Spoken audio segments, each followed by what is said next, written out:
mga kalugod! It's me again, Marjeline. So for today's video nga po pala mga kalugod ay nandito nga po pala tayo sa Puerto Princesa City.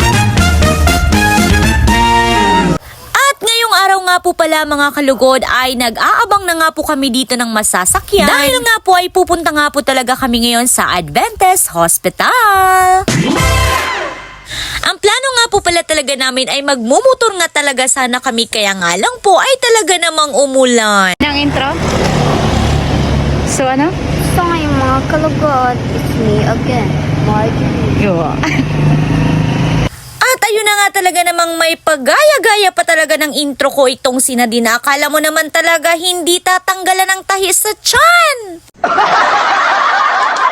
Yes po, at tama nga po ang narinig ninyo dahil nga po ngayong araw na ito ay tatanggalin na nga po pala ang tahi sa tiyan ni Nadine. Kung naaalala pa nga po ninyo ang mga nakaraang mini-vlog natin, ay siya nga po pala talaga ang inoperahan dito sa Adventist Hospital. At sa awa nga po ng Panginoon ay talaga namang na-survive talaga ng babaeng ari ang kanyang opera. Kaya naman mapapasabi ka na lang talaga ng salamat Lord!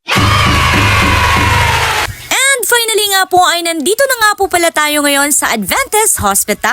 At sa pagpapatuloy nga po ng videong ito ay talaga namang pupunta na kami sa doktor ni Nadine para nga po tatanggalin na ang tahi sa tiyan ni Nadine. At syempre bago tayo mag-proceed doon sa doktor ni Nadine ay kailangan niya muna talagang magpa-BP. At syempre kailangan din kunin ang kanyang height at ang kanyang timbang. At sa mga oras na ito ay talaga namang ramdam na ramdam ko talaga yung kaba sa dibdib niya. Na para bang halos ayaw niya na talagang ipatanggal ang tahi sa tiyan niya dahil nga po kinakabahan siya. At syempre, bilang ate, ang isa sa mga dapat nating gawin ay palakasin talaga ang loob ng babae na yan. At sa video nga po pala na ito ay pangiti-ngiti lang kami pero yung totoo talaga kinakabahan na rin talaga kami. Pero sabi ko nga sa kanya ay alam ko naman talagang kakayanin niya dahil kinaya niya nga ang opera.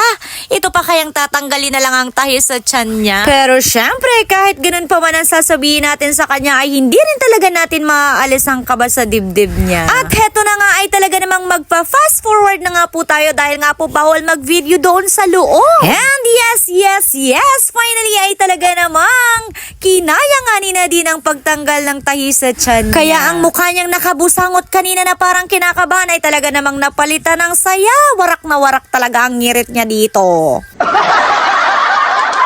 At sa mga oras nga po pala na ito ay talaga namang sobrang saya talaga ng puso ko dahil nakita ko nga talaga na medyo okay na talaga ang paglalakad niya. And syempre, mapapasalamat Lord ka na lang din talaga dahil nga po hindi niya talaga iniwan si Nadine sa laban na ito. Kaya naman, sa lahat ng mga prayers ninyo para kay Nadine, maraming salamat po!